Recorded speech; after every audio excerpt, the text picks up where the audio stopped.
What up, Reject Nation? Greg's back with John today. Hi. We're going to watch the, not the Winnie the Pooh, the Christopher Robin movie? Yeah, Christopher Robin. Story. No, not at all, actually. Dark, It's gritty. more of the sequel to Winnie the Pooh. Let's just watch it. Let's see what Mark Forster, director of World War Z, has to offer us. Yeah.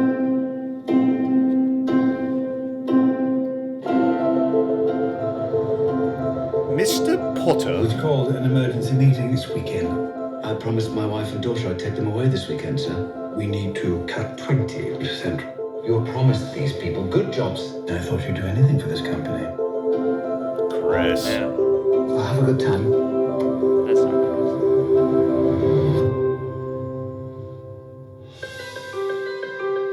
A lot of shit. gross. Most of your favorite movies. All these remakes. What to do, what to do, what to do. What to do indeed. Oh. Huh. Pooh? Christopher Robin. I've cracked. Oh, I don't see any cracks. A few wrinkles, maybe. Oh, wow.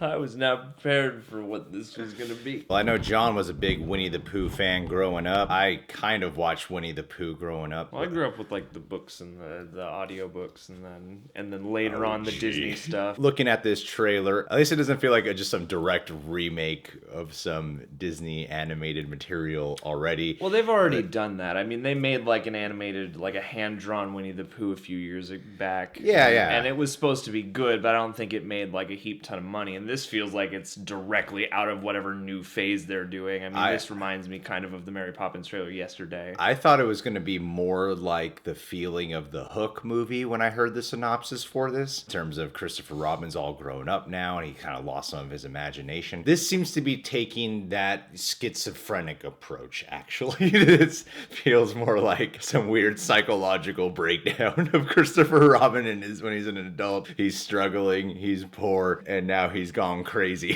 That's what it feels like to me. I don't know. I thought it was going to be like some weird hybrid animation film for some reason. I didn't realize it was going to be like, oh, the toys are being brought to life, which is cool. It's gonna be like a sweeter version of Ted. Yeah, something like in that. a period piece environment. I'm sure it's not actually going to be the schizophrenic approach, you know. Yeah, I mean, Yeah. it's a joke, family-friendly fantasy. And it's cool that they got Jim Cummings to come back to play Pooh Bear. Yeah, I didn't realize that it happened until he spoke for the first time, and my heart kind of leapt, you know. So I was like, no. And I think the effects on him of the tease we got looks really good. I don't know how appealing it's going to be for everyone because we're all so used to like the animated one and then the animated toys of that. This looks a little bit more along the lines of what the actual Like the Christopher actual Robin toy. played with when he was a kid. I think that's kind of a cool idea in concept. I'm definitely That's why I was saying intrigued. schizophrenic. Yeah. No, I feel you.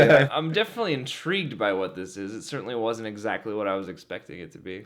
It makes sense that this trailer would come out like right after the Mary Poppins Returns trailer too. Yeah, they're very similar. I feel like these are out of the same phase of whatever Universe. Disney's Yeah. trying to do right now. Yeah. They're both treated as a sequel too. And similar to Mary Poppins, both of these stories are about the kids and then when they're grown up and they re-encounter their childhood friend that kind of felt like a fantasy, you know? Yeah, yes. And it seems like both in times of hardship. Yeah. When they return to us to help us, you know, getting back in touch with something. I'm a little more cautious about this just because it's a bit like taller of an order for me to swallow. Feels more mature. Like that whole first like minute seemed like this is like a real drama right here. Yeah, and I mean, you know, hearing a little bit about like what the real Christopher Robin's life was like later on, I'm also curious as to how this fits into the real story because it doesn't seem like he was super thrilled later on in life about Winnie the Pooh at all. Yeah, and this Mark Forster version feels more like the Finding Neverland version. Yeah, that we know about 100%. Mudlight. Definitely feels like the spiritual sequel to that. Yeah. What do you guys think of this Christopher Robin trailer? Are you excited it's going to be more Christopher Robin based?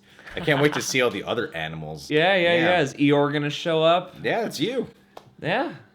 Depressive disorder. Yeah. Christopher Robin's Everybody needs schizophrenic. Tigger's attention hyperactive disorder. Yeah, and then, you know, Pooh has an eating disorder, and Piglet is Piglet has a social has anxiety disorder. Yeah. All right, guys. Well, you can subscribe to The Real Rejects. Click that notification bell to get notified every time one of our vids is up. And you can check us out on Patreon, weekly Q&As, full-length music video and TV show reactions over there, including shows such as I'm doing Attack on Titan. We're doing My Hero Academia together. I'm covering The Flash. We're doing Black Lightning together. He's doing Riverdale. He's thinking of covering Atlanta right now. There's a whole bunch of stuff we're doing over there. So go over there, check us out. We'd love to have you.